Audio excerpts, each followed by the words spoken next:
This is Ray Varner, class of 2010, at the McGraw-Page Library on August 4th, 2011, with the Living Legacies Oral History Program, in particular the Women of Randolph-Macon Oral History Program. And with me today is Kerri Valentine, class of 82. She was known as Kerri Brunton at her time here at Randolph-Macon. Also in the room is Ken Dutton, 2011, representing the library, and Sarah Hendricks from the Development Office. Okay, Kerri, hello. How are Hello, you? good morning. So, where did you grow up?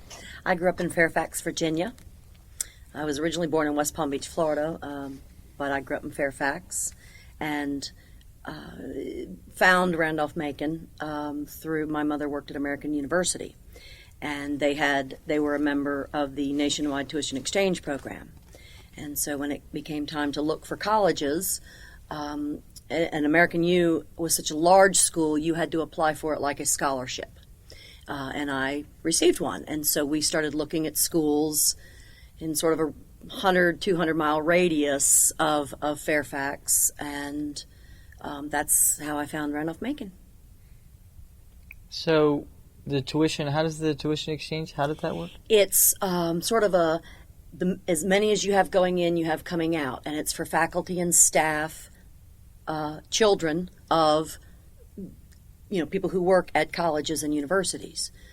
Back in the 70s, there were probably 400 colleges and universities on that program, and it's as it's called, it's an exchange program. If Randolph-Macon has 10 students going out, they like to have 10 coming in, taking advantage of the tuition. It was essentially free tuition.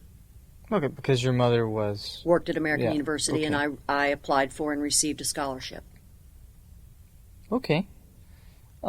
So you were just looking for Randolph-Macon. Did you talk to any alumni or anything when? No, actually. We came down here just because it was an hour and 45 minutes to 2 hours away from Fairfax, and it was on the program. And when I got here, I believe Ed Cox was part of admissions or director of admissions, and he showed us around. And the only alumni I knew at the time happened to be one of my English teachers from Fairfax High School, Bill Mason. And he had gone here, maybe class of 67 or something like that. And he was the only one that who had heard of Randolph-Macon at that time that I knew. Mm-hmm. So, do you remember any more about that first trip to campus? Yes, I fell in love with this campus. It was brick buildings and beautiful old trees, and I had looked at other larger schools, UVA, Ohio State, etc., and I just fell in love with the campus. I fell in love with Ashland. It was close enough to get home on the weekends, but far enough to be away from school, away from home. So I just really fell in love with it the moment I set foot on campus. What did you think about the people on campus? Everyone was wonderful, welcoming, friendly. You didn't feel like you were just a number. I think that was probably one of the biggest decisions for me was I didn't want to be just a number. I didn't want to sit in a classroom with 300 students. I liked sitting in a classroom with 12 to 15 students, and my professors actually knowing who I am. And that was one of the attractions also of Macon. It was just really very warm and welcoming, and they had just gone co-ed, of course, about 3 years before I came here, I believe. I came here in September of 78. Well, it was 72. Okay. Yeah. And so there were enough women that you had friends, and that's why I chose to come here, because I just really fell in love with the school and the atmosphere and the town. So, you mentioned that, so you knew that it had gone co-ed.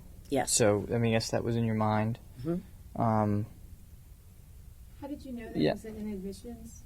They told, Okay. they let they told us it was part of their information. They would mail brochures and what have you.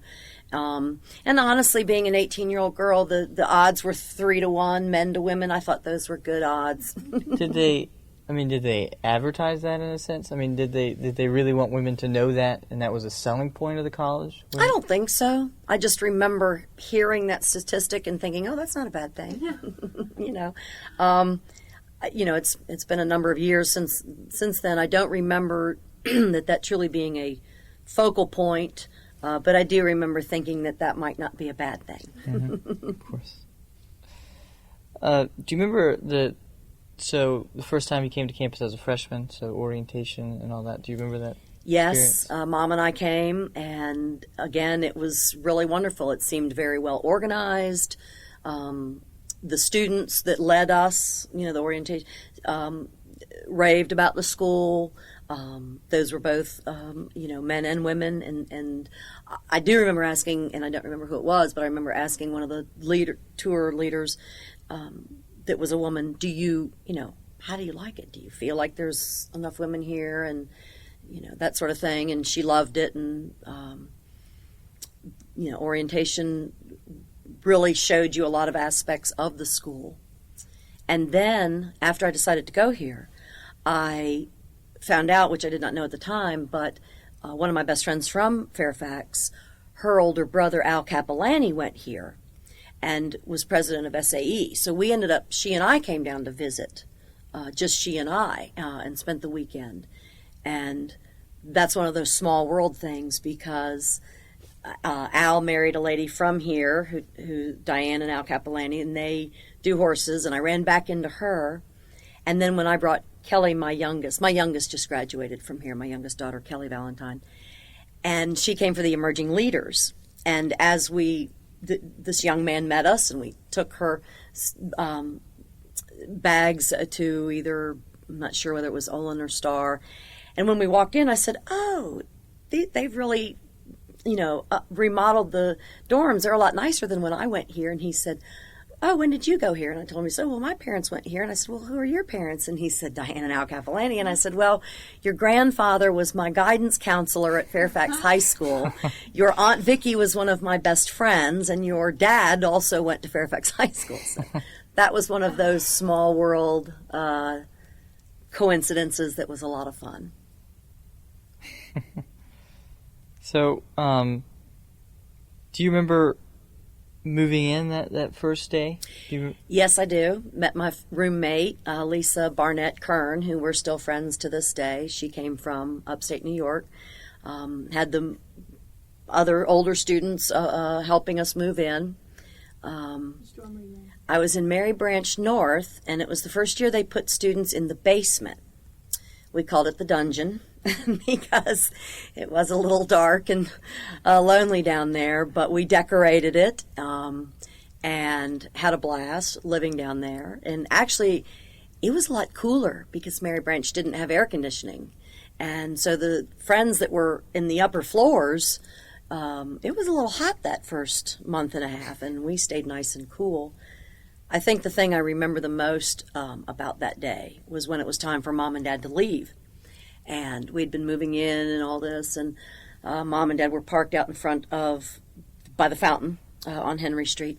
And so we hugged and kissed goodbye, and I go trotting off towards Mary Branch, and I turned back around to wave. And my mom had her hands in her face, and she was crying, and I went, Mom's crying. And that got me choked up, and I realized this is really a big deal. So that was, I think, and I still get choked up because it really, it was a very poignant moment. Yeah, definitely.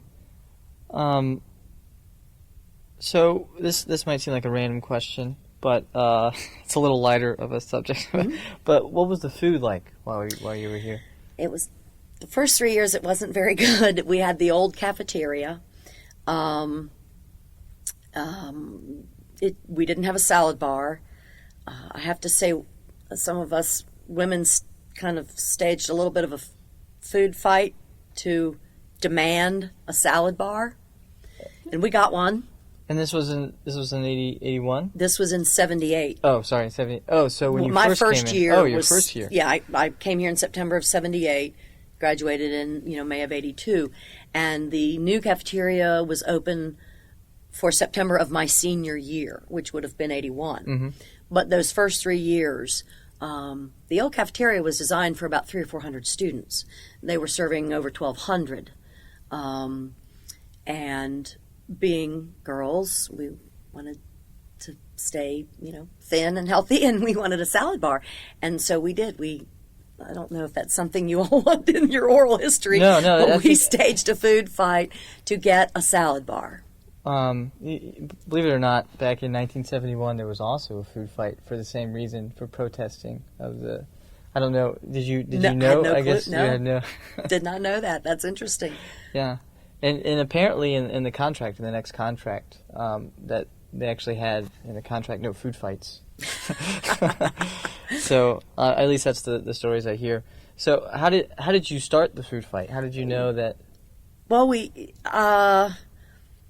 it was, I mean, it might be it was a demonstration. I don't know.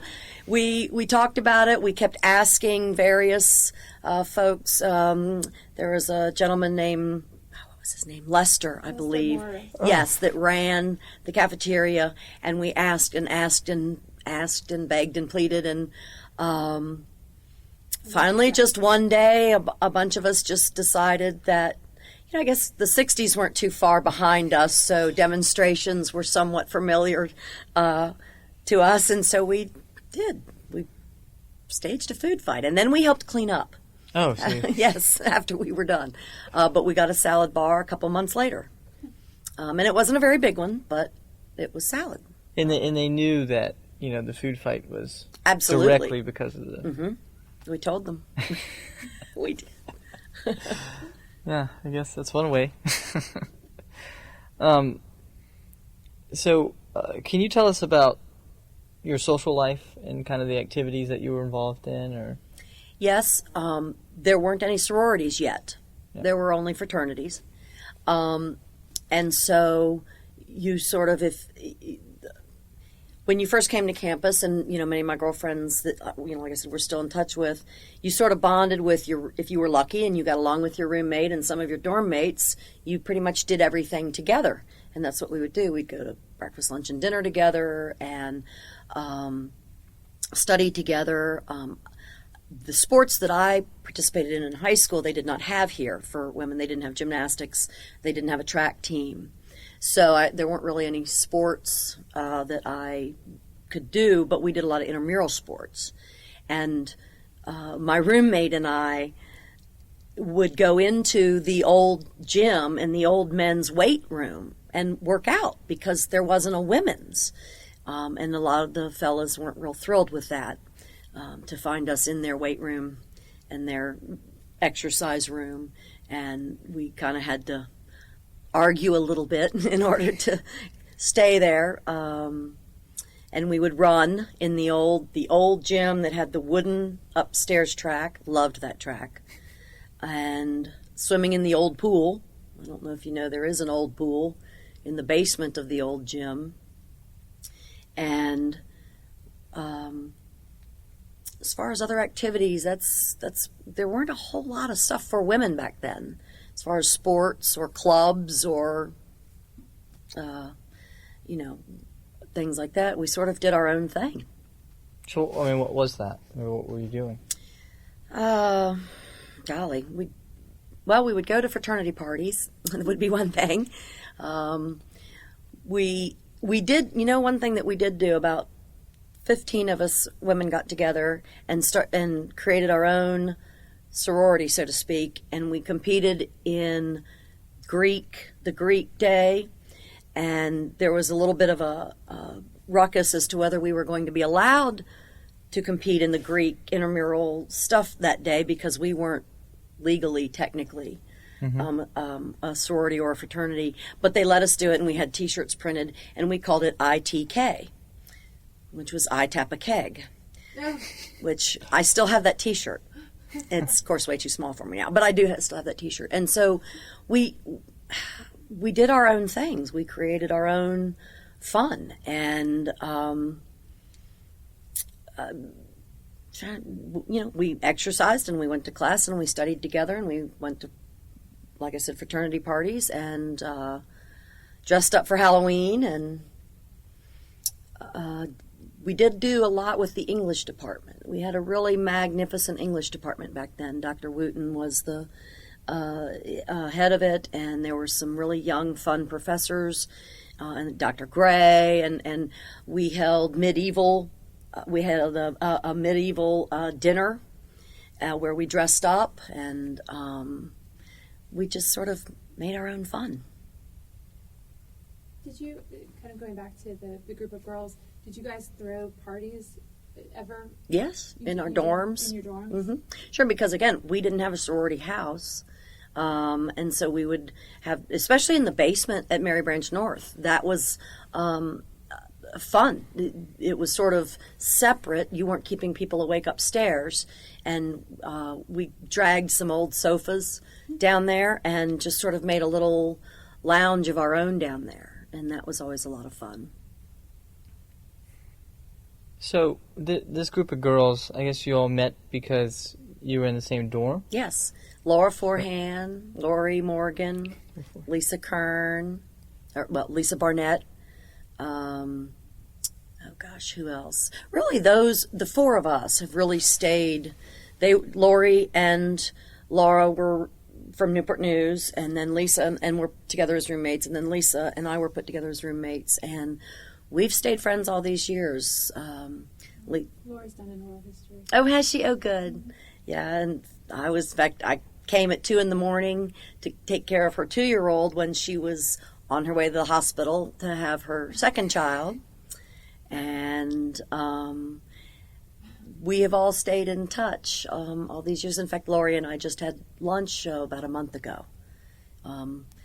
Lisa was the financial planner for Morgan and Kelly's, my daughter's, college funds, because she's at Davenport and Associates. And when we go down to the beach, I go to visit Laura. So for us to all four be basically strangers, meeting that very first day at Randolph-Macon and Mary Branch North, we've stayed friends ever since.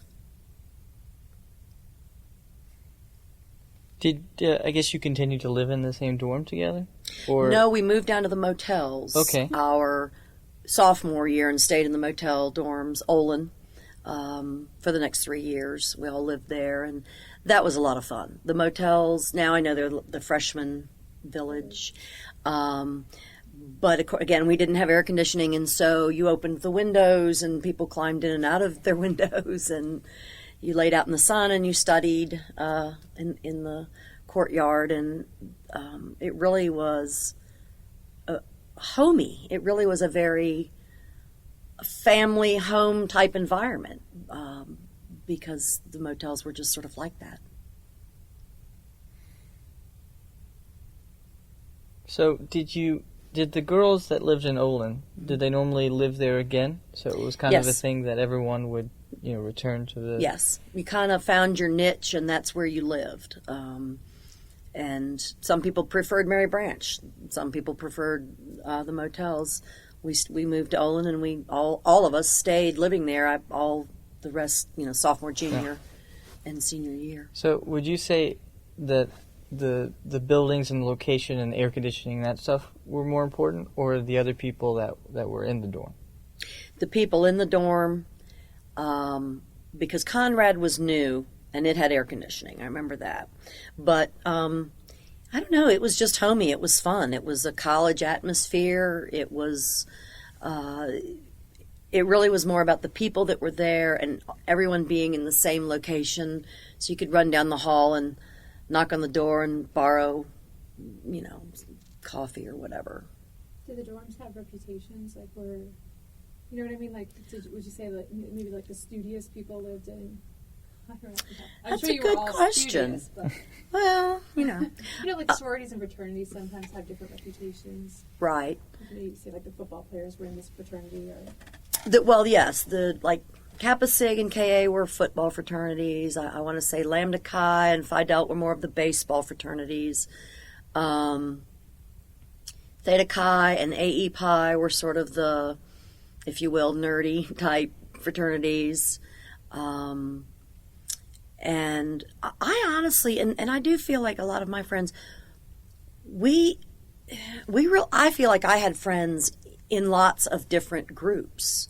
And I'm not sure why. Maybe that's just the way Randolph-Macon is. It was small enough that you knew a lot of people, if not by name, by sight, and you just had a lot of different, diverse friends.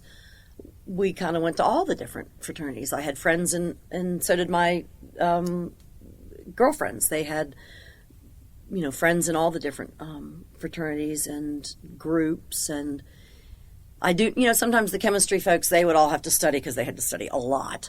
And they would all be in the science building in the study carrels. So there was a little bit of that. And for English, Lori and Laura and myself, we were all English majors. So for exams, Shakespeare, what have you, we would get together and cram all night long and question each other and, stay up in the campus center till 2 a.m. and then grab some sleep and go take your exam. You would study in the campus center? Mm-hmm.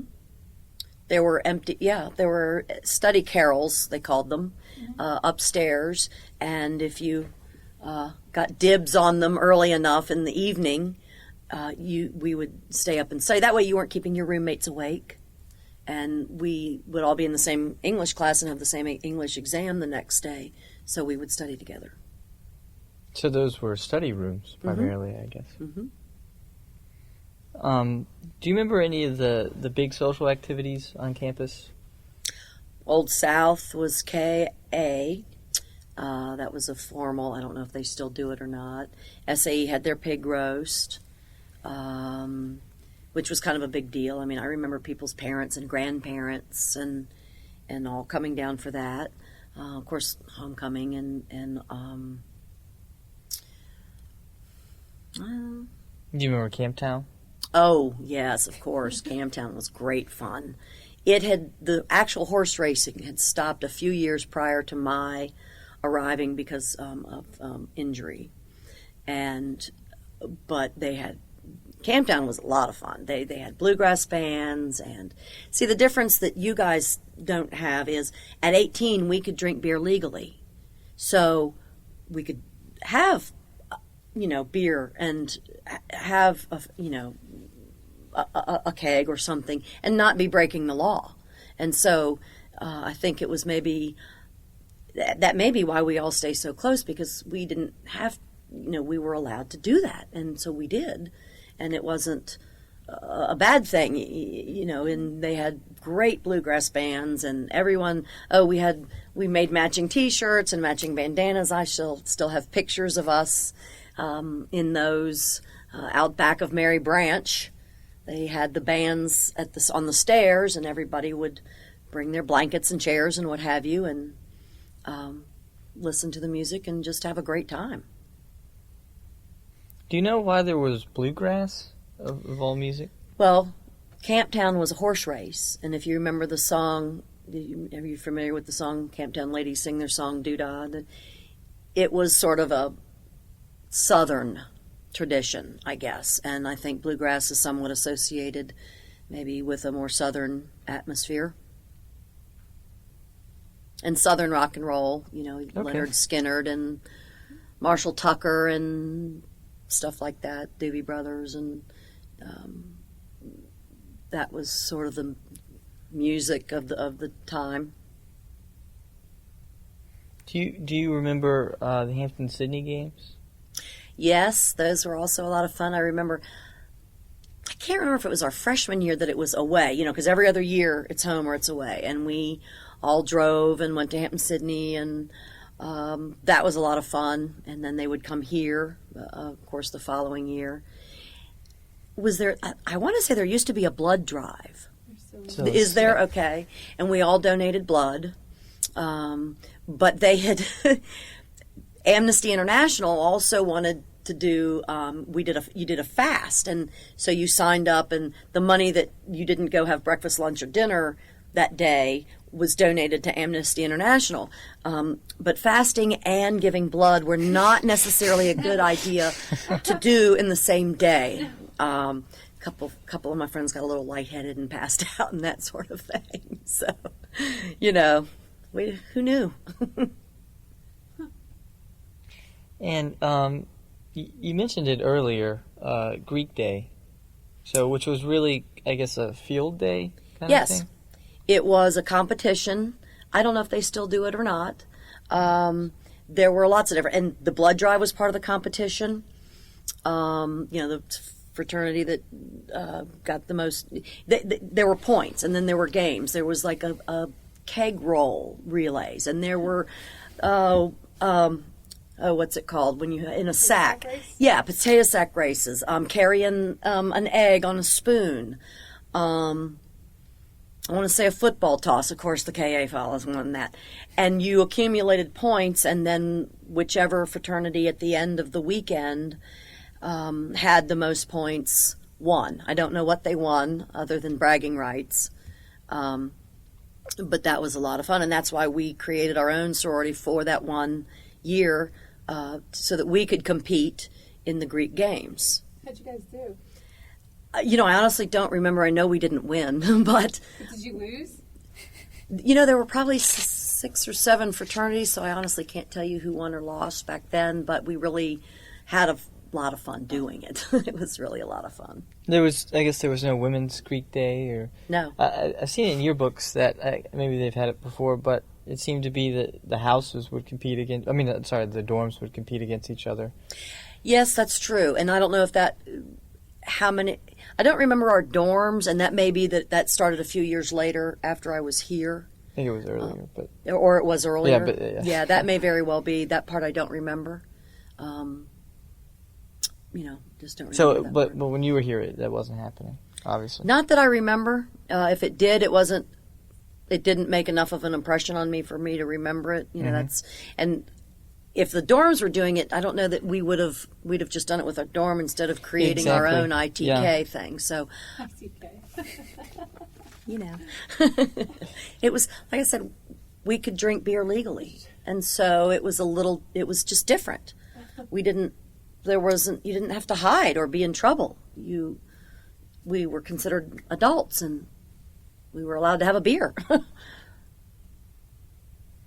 you remember if men were allowed in the women's dorms? Yes, they were. Now, it's funny you brought that up because my freshman year was at Mary Branch.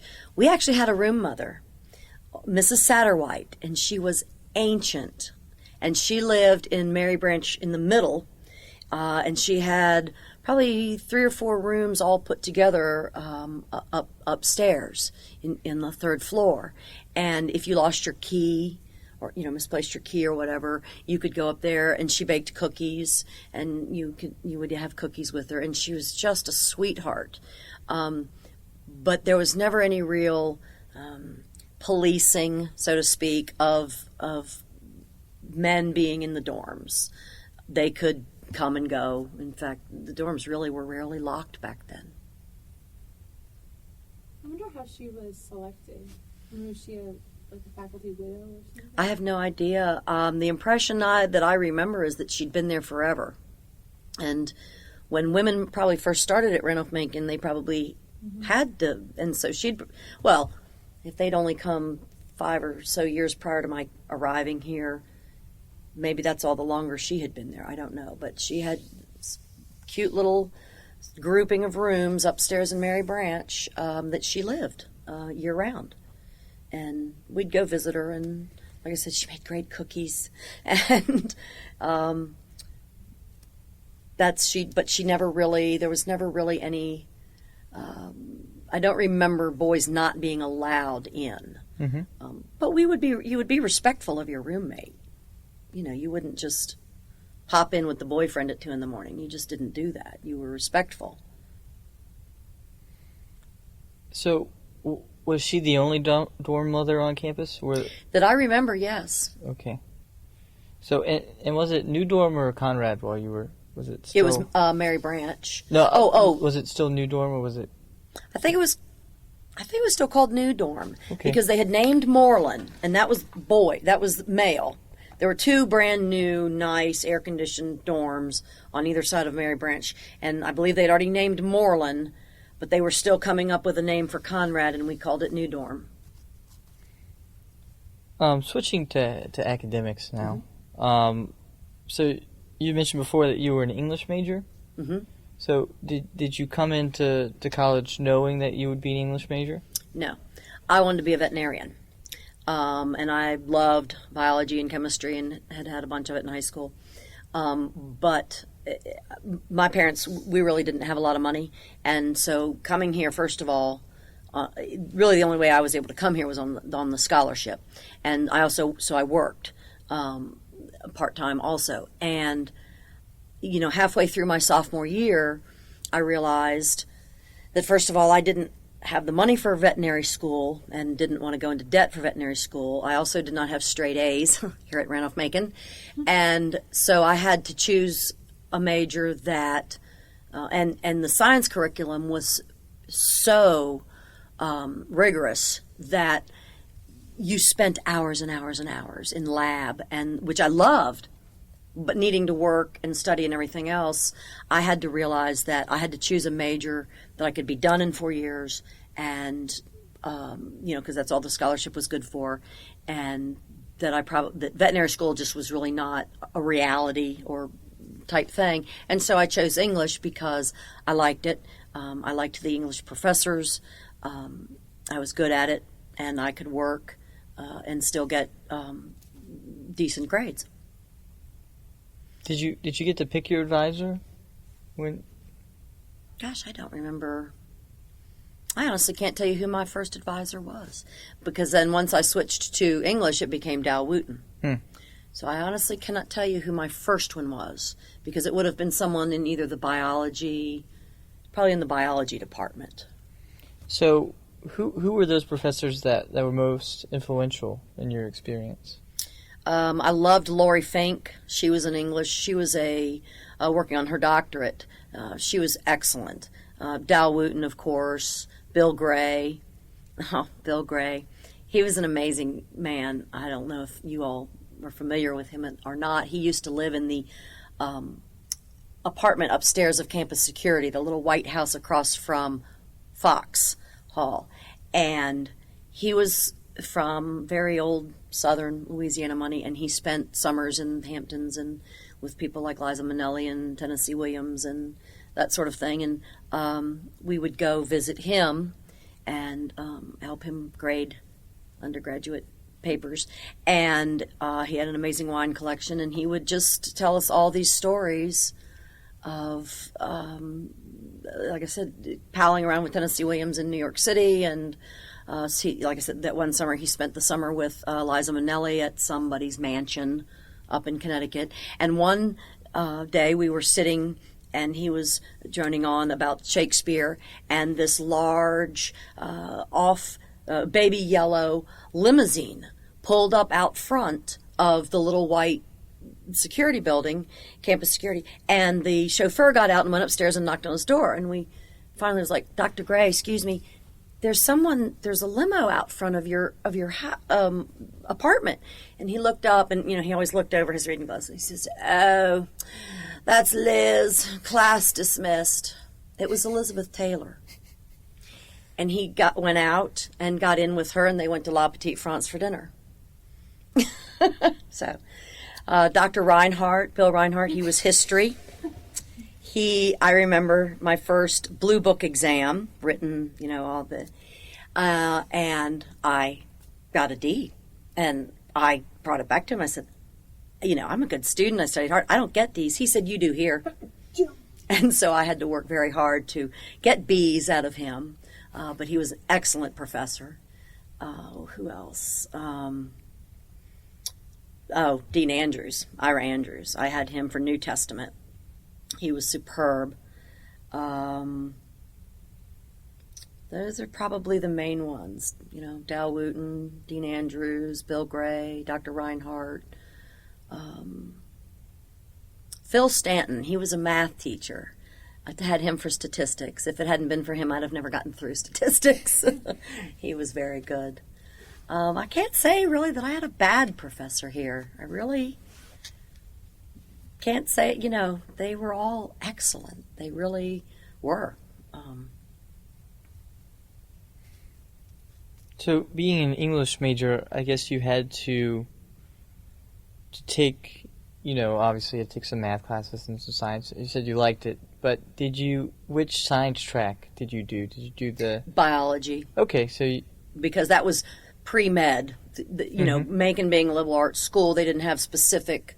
So if you wanted to be a doctor, you took all the biology and the chemistry, and so veterinary medicine was along those same lines. So I took a lot of biology and calculus, and yeah. So you could do calculus, but statistics was hard? Go figure. No.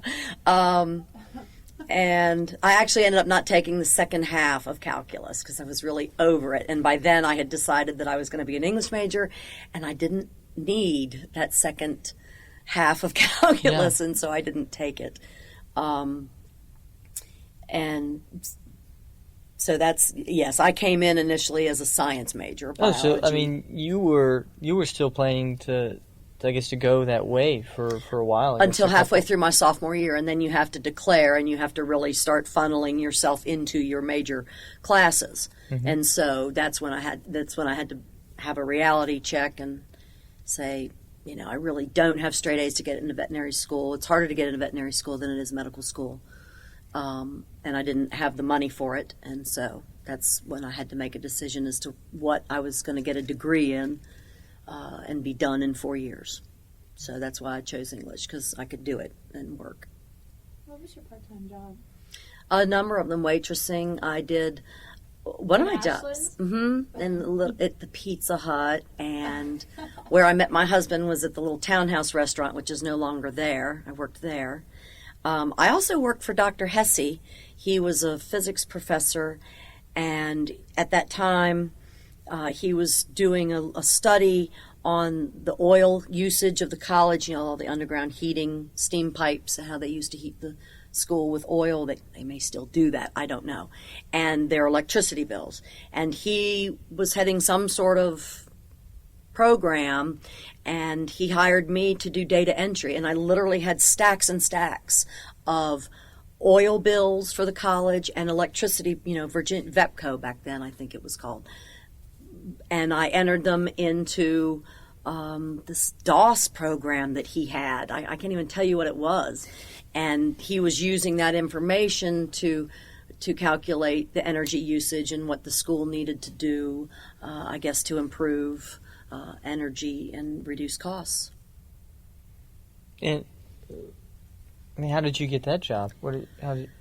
I read about it on the wall in the campus center and went over, and he said, "Do you know how to use a computer?" And I said, "Yes," which was probably a bald-faced lie. And he said, "Okay, you're hired." And I think I was maybe making $5 an hour or some really small amount, but every little bit helps. And so after class, I would go and do some data entry for him for several hours at a time till I got through all of the stacks and stacks of bills. He was doing it was like a 10-year. We took 10 years of electric bills and oil bills for the college and put them into some sort of program that he used to analyze them. So, what did you do after graduation? So, that's funny because, when you're an English major, that everyone says, "So, are you going to teach?" No. Well, then what are you going to do for a living? And I had met who's now my husband. I had met Mike at the restaurant, and he was an electrician. And in 1982 was a bad recession, not quite as bad as it is now, but jobs were not great.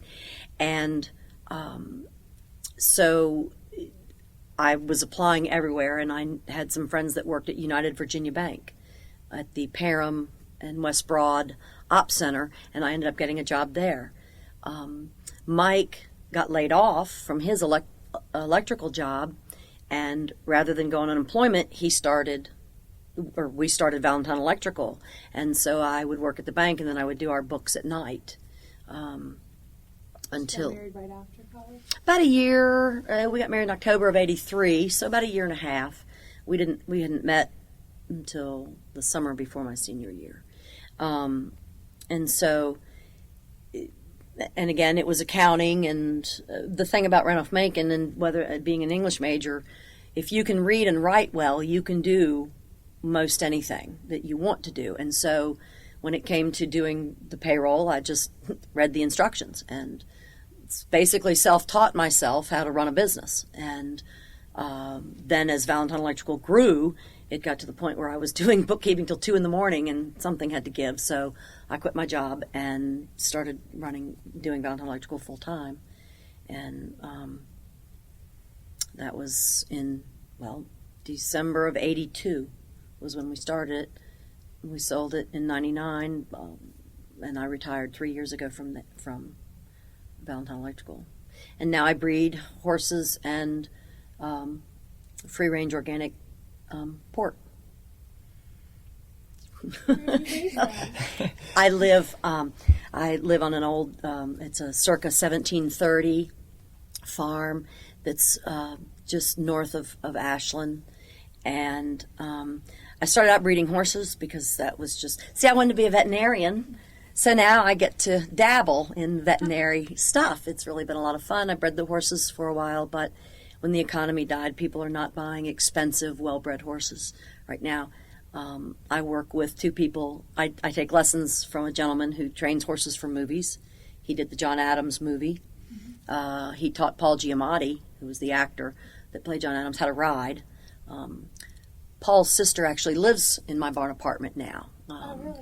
And Steven Spielberg is getting ready to do a movie, shoot some Lincoln video in Richmond in the fall. Mm-hmm. And Doug has gotten the contract for the horses and carriages for that, so I'll be able to help with that. And then with a farm, you have to maintain your farm status, which means you have to keep the government happy with the IRS. You have to turn a profit. And so with the economy dying, I had to find something else to raise. And I researched everything: cattle, sheep, alpacas, domestic pigs. And I found these small heritage breed of pigs called a kuni pig, and they're from New Zealand. And they don't get huge. They get maybe 225 pounds, the boars, the sows maybe 175. And they are superb for free-range organic pork. I have several restaurants and an Italian meat company that want meat now. They also make great pets. They stay much smaller than the potbellies, and they're much friendlier and sweeter. They're sweet little pigs. They're so cute. And they have also discovered that the kuni pig organs are working very well for growing human replacement transplant organs. So I have a market. I have 3, 4, or breeding stock. And so I have 3 of them now. I'm waiting for my little girl to become of age. I'll breed her in early December. And I'm going to do a webcam, and I'm going to call it Kuni Cam. And so people can log on and watch them and hopefully buy them. So that's my newest adventure. And like I said, I always wanted to be a veterinarian, so now I get to dabble in that. I bred 4 horse foals and was there when they were born and helped deliver them. And that was, actually didn't help. I did it because I was the only one there. So it's been a lot of fun doing that. And I really do credit Randolph-Macon's education with teaching me how to learn. It's not necessarily what you learn, it's learning how to learn. So I'm an English major who ran an electrical contracting company, and I'm now breeding horses and heritage pigs. So, how have you stayed in contact with the college after you graduated? Well, living here makes it kind of easy for me. They were always doing fun things. My daughters grew up riding their bikes around campus in the summer, and a long time ago. Well, part of it really started with our reunions because I lived here. I sort of became the easy person to go to for our reunions. And so our 5-year, 10, that sort of thing, I sort of organized the reunions. Then Susan Donovan asked me to join the Hanover Alumni Board, and I was on that for, I don't know how many years. I was secretary for a while, and I think vice president or something for a while. And then I was invited to join the Board of Associates, and I was on that for a couple of years. And then my mother and sister sort of passed away in a succession, and so I took a break for a while. And then Ira Andrews called me a few years, or about a year and a half ago, and asked would I consider coming back and being on the Society of Alumni Board, and I said absolutely.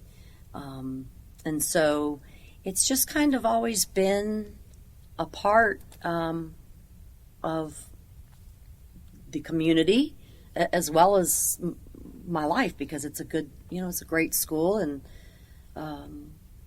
they were always doing, I bring the girls over for the basketball games or the football games or what have you. And then my youngest ended up going here and graduating from here. So that's kind of how I've stayed in contact.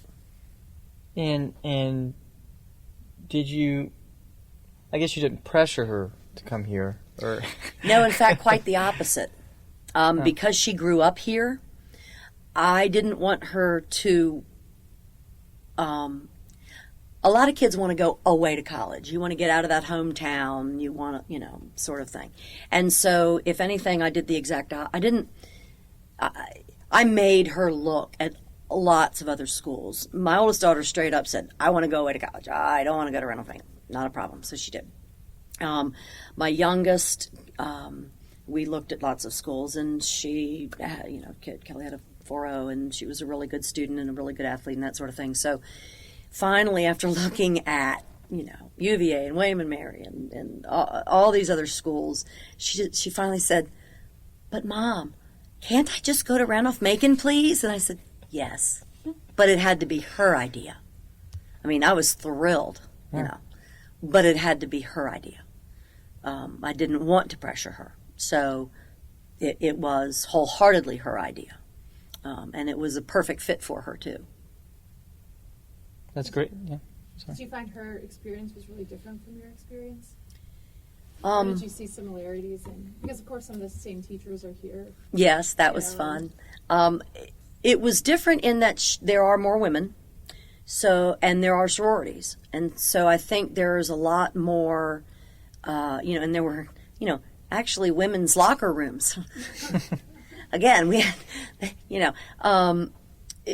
so I think she had, I don't want to say a better experience, but different, yes. I do think there were just more, not necessarily opportunities, but there was just more going on for women, for Kelly, than there was, 29 years ago. When you were a student, were you aware that there were these things that you were missing? For example, were you aware of, for example, like the guys had locker rooms but the girls didn't? Oh yeah, we were very much aware of it. It made us a little cranky. We, like I said, we would go into the weight room and work out, and the guys are like, "What are you doing here?" And the sweaty, yucky guys' weight room wasn't necessarily our first choice. But if you wanted to exercise and stay in shape, we had to go do something. We rode our bikes, we walked, we ran, that sort of thing. The sorority thing, yes, because I had friends going to other colleges and universities, and they were joining sororities, and I remember thinking, gee, that would be kind of nice. And my senior year, for the fun of it, several of us pledged Kappa Sig. Some of the fraternities had little sisters. And so just for the fun of it, 4 or 5 of us pledged Kappa Sig Little Sisters our senior year just for fun. It really didn't mean anything, but it was fun. But yeah, I think we did realize that we didn't have a lot of the amenities that other co-ed schools had.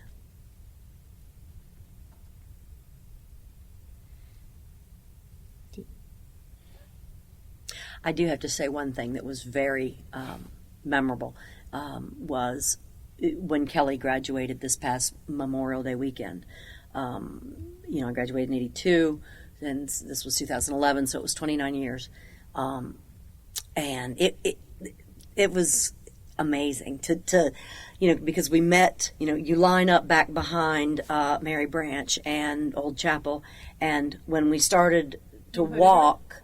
Yes, she had me walk with her to do her hood.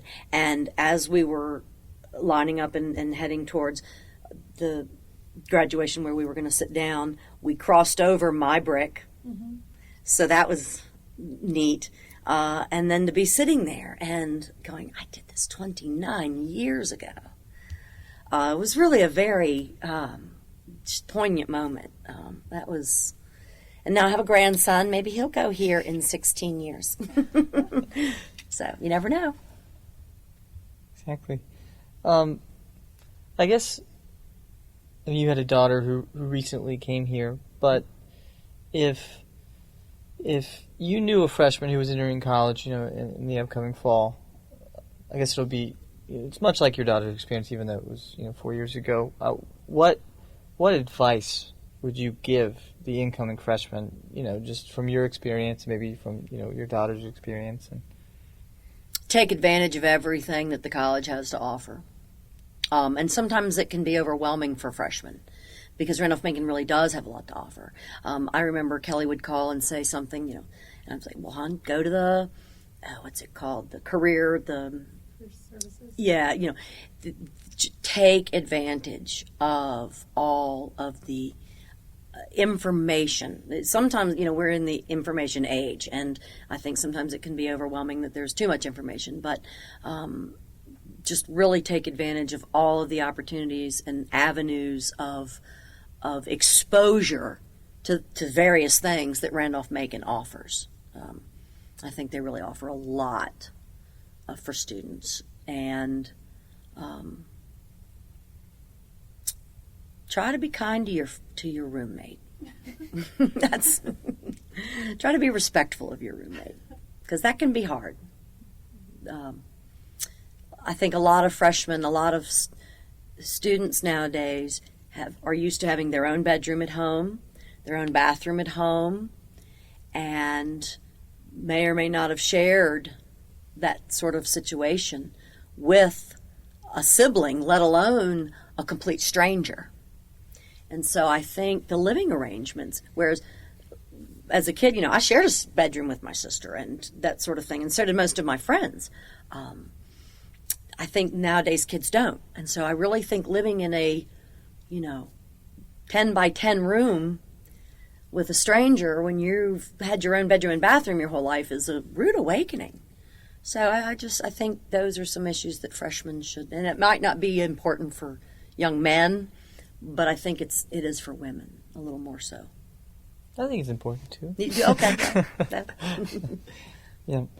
Well, is there anything else that you wanted to go on record that maybe we haven't touched on, or not just a record, that you would like to talk about? Off the top of my head, probably not, other than I think for me, Randolph-Macon really was one of the best things that ever happened to me, because, I went to a very good high school, and I grew up, I worked at American University, and so it wasn't like I was sheltered or anything, but Randolph-Macon really, I think, if you take advantage of what they have to offer here, really makes you grow as a person. It or at least it did me. I can't speak for anybody else, but it's just showed me this whole other world. Even though I had worked on a university campus, this place was so much different than an American university down in the middle of D.C. This was, Dr. Gray called it a womb with a view. And I think that is as appropriate today as it was back then. That was a great example of what Randolph-Macon is like. And that's what he called this place, and it's very true. And the funny thing of it is that when I was here, I don't know that I realized what a good school it was, or how how well respected it was, because it's small. When I came here, people were like, "You're going where?" You know, they knew Tech, or they knew, UVA, or they knew William and Mary, or whatever. No one had really heard of Randolph-Macon. But when I went and applied for jobs, I was offered jobs at IBM down in the Research Triangle. Much to my mother's dismay, I didn't accept that job. They would go, oh, you went to Randolph-Macon. And there was an instant change in their attitude towards me and my skills. I pretty much got every job I applied for, type thing. So I didn't realize it at the time, but once I was graduating and was looking for jobs, and now even people, Randolph-Macon is so well respected, and might be a small liberal arts school, but it is most certainly, on the map and well known and well respected. A friend of my sister's was a PhD from Harvard, and my sister was 9 years older than I was, so there was an age gap there. And Catherine was fluent in like 5 languages. She was, just brilliant. And I remember going over to my sister's house, and they all lived together at the time. And I told Catherine where I was going, and she said, "Oh, that's a lovely little Ivy League school." And again, as a 17 or 18-year-old, I was like, yeah, okay, whatever. She was right. She did. So it's a really good school. Right. Well, thanks for your time. Another professor that was excellent and that I had that was memorable to me was Professor Schmidt, and I took him for economics, and I wanted a business minor after I chose English, so I took econ. And I remember after the first month or so, I remember raising my hand and saying, Professor Schmidt, we base all of these economic theories on these 4 precepts that never actually happen in our economy, full and efficient use of labor, full and efficient use of materials, and I forget what the other 2 are now. I said, since none of those things actually happen, that means that, to me, all of these formulas are just useless. And he said, well, that may be, but you have to learn them to pass my class. I said, okay. So I did, and as I explained earlier, we went on to I graduated, formed Valentine Electrical, and was running an electrical contracting company, and was an English major. My oldest daughter was a swimmer, so when she was 7, we joined Atlee swim team, and the coach was a lovely young lady named Karen Schmidt. Well, Schmidt being a common last name, I didn't put 2 and 2 together until at the first swim meet, I'm standing at the edge of the pool, and there's Professor Schmidt on the other side. What is he doing here? So I go around, and by this time, we'd been in business about, if Morgan was 7, we'd been in business about 8.5, or so years. And I said, what are you doing here? He said, well, my daughter's the coach. I said, oh my gosh, my daughter's, swimming.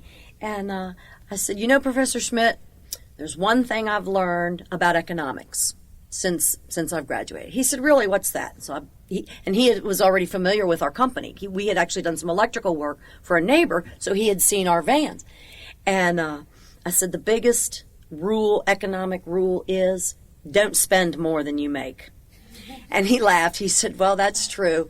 I said, I was probably just a C. I think I probably got just C's. I may have gotten a B in his class. I don't know. But he said, well, the A students are doing research. The B students are teaching. And the C students are running the world. And and to this day, I still run into him. In fact, I had our 25th reunion at my farm because we have a huge pole barn. And he came and hadn't seen him in a long time. And he saw Morgan and my grandson and all that sort of stuff. So Professor Schmidt was a good professor for a hard subject that I didn't especially care for, but then ended up running a company. So you just, emerged again. Yeah, you just never know. Thanks. Thank you. That's all we I have enjoyed for it. today. Thanks for having me. Thank you so much.